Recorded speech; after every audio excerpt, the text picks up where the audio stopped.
The Spirit of Gluttony, or How Noticing Our Thoughts Invites Freedom, by Lisa Kutolowski. I had just started a fast. It was a simple one. I planned to forego the 12-ounce latte I treat myself to every Friday when I'm in town for groceries. It's a 30-minute drive from our homestead to South Royalton. Not long into the drive, a thought about the latte came into my consciousness. I love a good latte. As I engaged with the thought, I wondered why I had decided to not get a latte that day. In fact, giving it up started to seem silly. What did I think? That giving up a simple espresso drink was going to make me a better person? Besides, I am parenting a young child. It's exhausting, and I'm sacrificing things literally every day. Don't I deserve a treat every now and then? Heck, isn't this the point of the Christian path? To set us free from legalism? I continued my inner dialogue as I drove through the winding valley road. By the time I arrived in South Royalton, my mental senses were able to smell the espresso in the cafe, feel the warmth of the cup in my hands, see the latte art leaf on the top of the foam, and taste the sweet and bitter blend of steamed milk and espresso. I ordered a latte. What I do not understand. For I do not do what I want, but I do what I hate. Romans 7:15. I was first introduced to spiritual disciplines in a significant way during my sophomore year of college. Silence, solitude, fasting, centering prayer. I was grateful. Though only 20 years old, I already felt like my faith was running on the fumes of my high school zeal. I craved the tools that would help me plumb to the depths of the Spirit. For years after this initial introduction, I would pick up these various tools in fits and starts. I read a ton about spiritual practices, and I would frequently recommit to them, but my intentions would often falter. Discovering the teaching on the 8 thoughts was like finding a map for the spiritual journey. Whereas prayer, silence, fasting, and other practices are the vehicles that bring me to the wilderness of the interior life, the teaching on the 8 thoughts is the map that reveals obstacles and pitfalls that I will encounter. The more I understand these thoughts and their habits, the more able I am to recognize their presence in the moment. Sister Mary Margaret Funk puts it this way, quote, "The earliest training for a novice in the spiritual life is to notice that we have thoughts. And the major reason the work of the spiritual journey is so difficult is that we seldom notice these thoughts.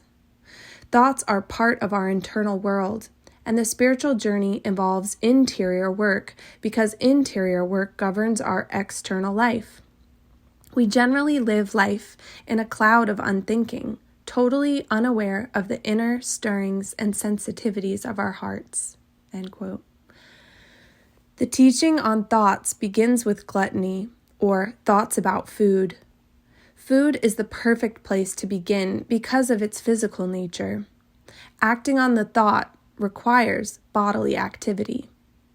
In other words, it's easier to catch a thought's influence when acting it out involves opening the refrigerator as opposed to relishing in your perceived superiority over another, as in the case of pride. Additionally, our human lives necessitate relationship with food. Total deprivation is not an option.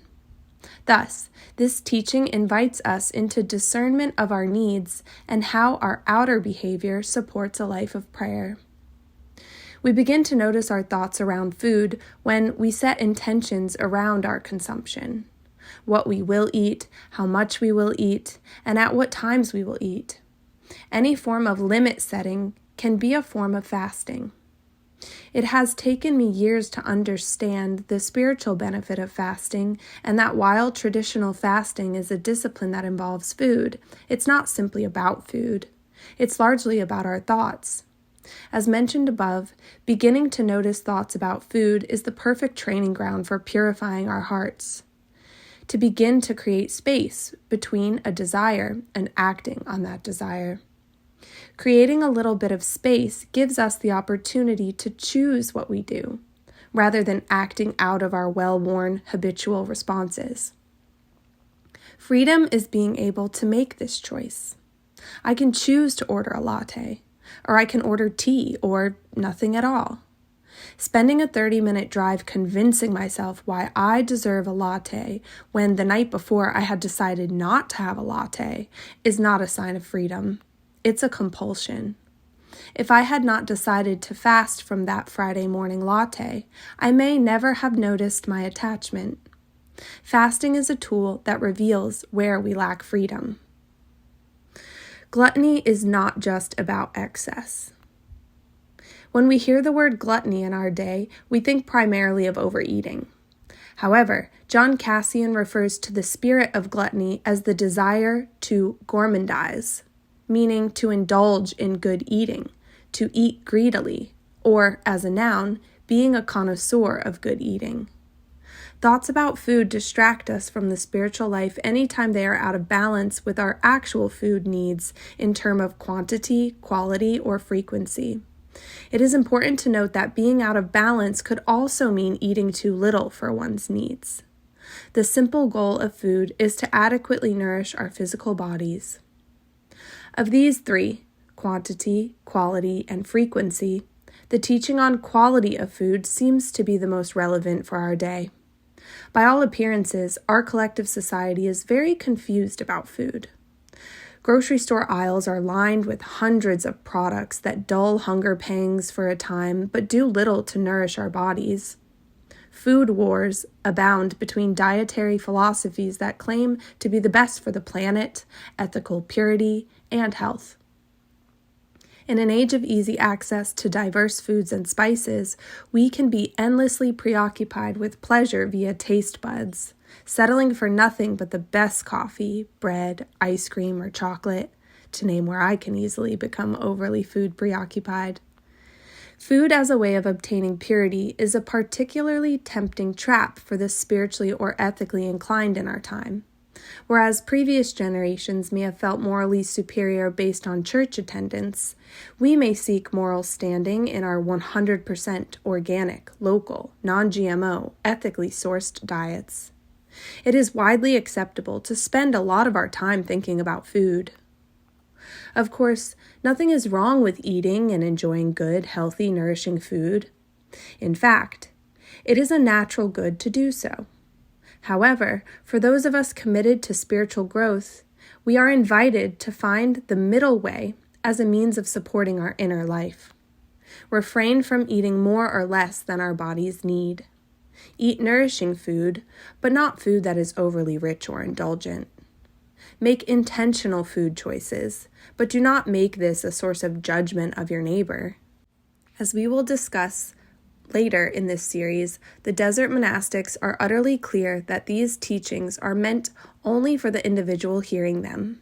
We are never to use them to create standards or expectations for others, but rather we must preach the words to ourselves alone.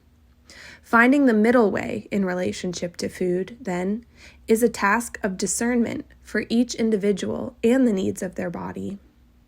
Again, Sister Mary Margaret Funk is exceptionally clear. Quote, "When food becomes my dominant thought, it becomes the center of my interior life. The self-talking to the self becomes a conversation about my desire for food or drink.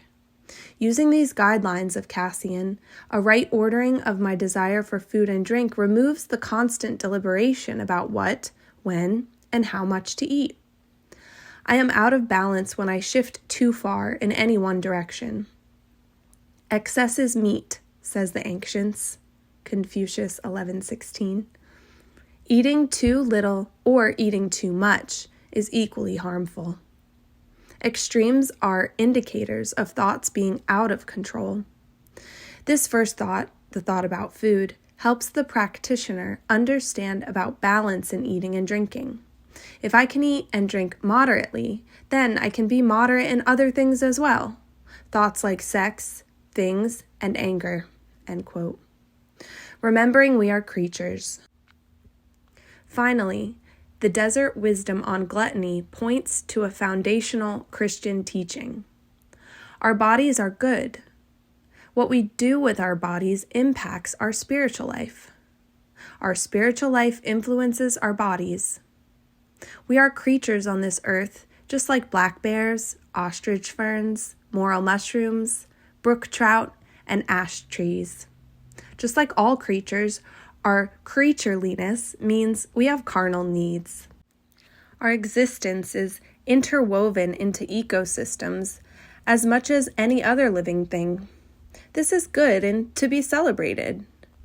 Remembering that we are creatures with bodies matters for the spiritual life. Spiritual growth does not ask for negation or disdain of physical needs. Rather, spiritual maturity leads to an integration of body, soul, and spirit. In its original essence, Christianity holds the body in high esteem. God came to earth in a human body and through a human body.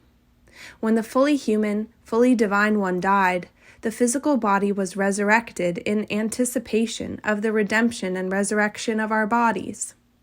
What we do with these bodies cannot be relegated to the sidelines in conversation about spiritual matters. Fasting and preparing for Lent. This teaching on food thoughts is a particularly helpful guide as we prepare for the Lenten season. If a Christian fasts only one time a year, it is typically during Lent. Yet, how do we choose what to give up for these 40 days? And how exactly does abstaining from chocolate prepare us to celebrate the Christ's resurrection? When I first began fasting during Lent, I would stack up a pile of intentions. I would give up various foods, social media platforms, and negative ways of thinking while adding prayer practices, higher restaurant tips, and exercise routines. Somehow, preparation for Easter devolved into a 40-day self-improvement challenge to whip my life into shape. A challenge I never met, by the way. Eventually, I discovered the humility and wisdom of the tradition's simplicity. Lent is a return to the beginning and basics of the spiritual life. Fasting is a tool that reveals where I lack freedom. Purity is not the goal, freedom is. And when we are free, we can finally love. Now, when I prepare for Lent, I think about what in my life I grab without thinking. Where does unthinking persist? Wherever that is, eating chocolate, turning on the car radio, or opening an app on my phone, therein lies the opportunity to catch my thoughts and create a little more space for freedom.